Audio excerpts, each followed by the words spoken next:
Então foi um misto de sentimentos, dentre eles a raiva, o ódio, a sensação de impotência, porque eu não conseguiria resolver a questão. Ela afirmava muito a questão financeira, né? A dificuldade de sobreviver com um salário e meio, né, de aposentadoria. E além disso, uma certa sensação de vazio, né? E o que eu faço agora com tanto tempo livre, né? Como é que... E eu sempre trabalhei, né? Então, assim, o trabalho como mola motora da vida dela inteira, né? Era o que dava sentido para a vida dela, para a existência dela. E aí eu ficava pensando do quanto que isso é, ao mesmo tempo, enfim, é louvável, né? Ela encontra alguma coisa que faz sentido para ela, mas ao mesmo tempo a vida não deveria ser só isso, né?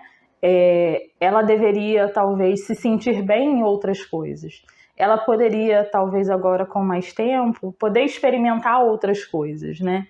E uma realidade que não precisasse ser matar um leão por dia.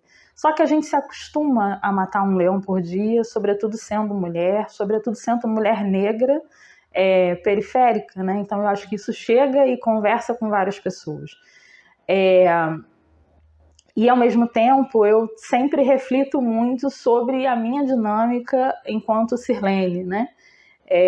E o quanto que em muitos momentos eu acostumo com o fato de precisar matar um leão por dia para galgar outros espaços, outras possibilidades de existência. Então, acho que foi um misto de sentimentos. O que eu gostaria de ter proporcionado e que eu não consegui era essas oportunidades e gotas de leveza, sabe? Assim, de poder fazer um curso que seja um curso livre, né? Poder, de repente, continuar investindo nos estudos, simplesmente para aprender e para conhecer pessoas, socializar de outras formas, cuidar da saúde com outras possibilidades, poder saborear as coisas, outras coisas, né? E até mesmo as vivências nos vários territórios que a gente acaba sendo impedido de fazer. Esse era, na verdade, meu projeto dela, né? E não era o projeto dela. Sua relação com a sua mãe, como é? Como se desenvolveu ao longo da sua vida? Porque você teve muitas fases, teve infância, adolescência, e agora você como adulta olhando para tua mãe. Porque tem isso, quando a gente é criança e vê os pais sempre fora trabalhando, a gente tem um sentimento, acredito eu, de abandono e tudo mais, mas aí quando a gente cresce, muda essa visão. Eu queria saber como foi esses estágios para você, seu relacionamento. Eu acho que ele tem sido, né? A gente vai investindo e vai olhando para essa relação e vai modificando o pensamento sobre, né? Recentemente eu tenho estudado um pouco sobre mulheres negras, né, na academia e, enfim, os estudos. E no ano passado, inclusive, participei de uma mesa, li um pouquinho de Grada Quilomba. E, nossa, como foi difícil fazer a leitura e como, na verdade, e outras autoras também, né? Eu fiquei olhando por silenciamentos que as nossas ancestrais fizeram para que a gente pudesse estar aqui hoje. Estou dizendo, tá sendo difícil, hein? Então, assim, é muito difícil, porque eu acho que na infância eu não pensava na questão do abandono em si. Eu acho que eu não materializava e não nomeava dessa forma, né? Eu nomeava como luta, como necessidade, para que a gente pudesse ter outras coisas, para que a gente tivesse alguma coisa, né? Então eu nomeava dessa forma. Eu acho que na adolescência, que a gente entra aí na fase mais rebelde, mais a minha questão foi o lugar que ocupamos e o tanto de esforço que fazemos em prol de conseguir o mínimo, né?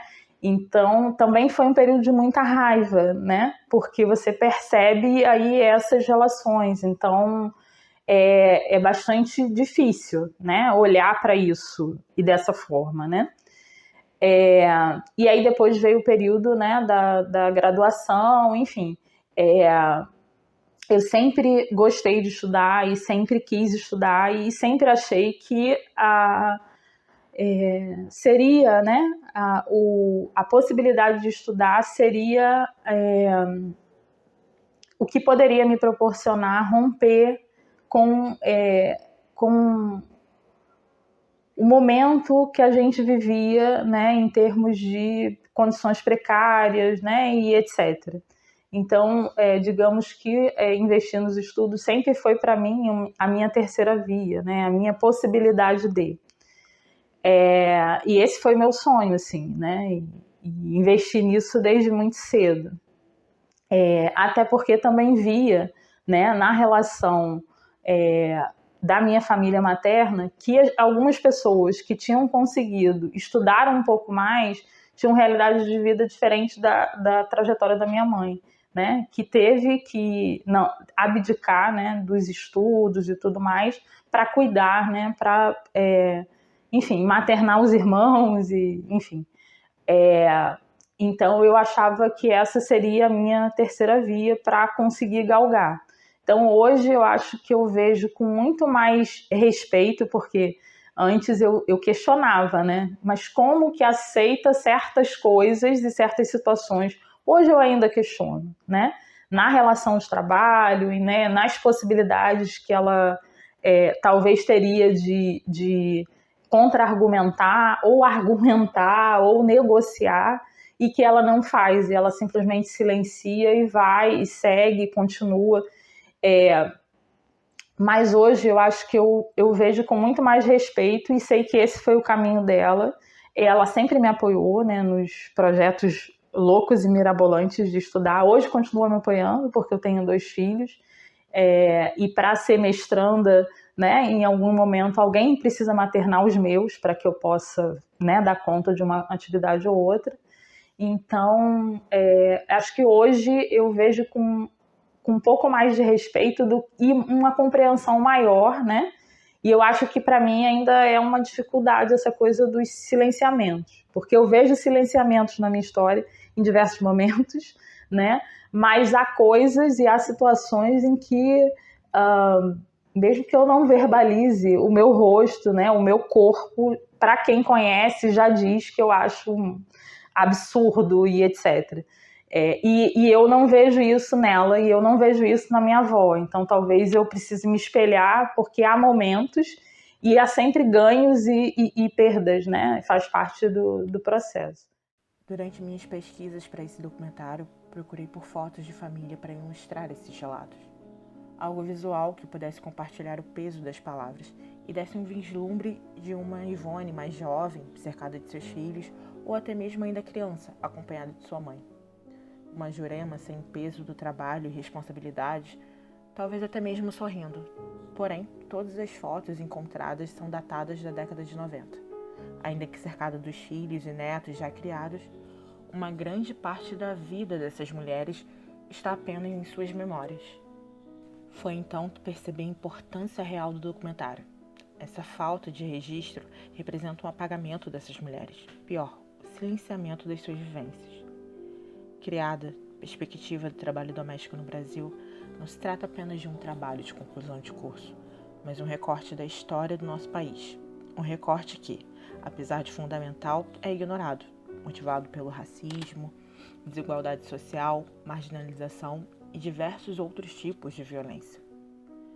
E o maior incentivo é dar voz a essas mulheres, através desse registro, homenageá-las e apresentar ao mundo a potência das suas histórias.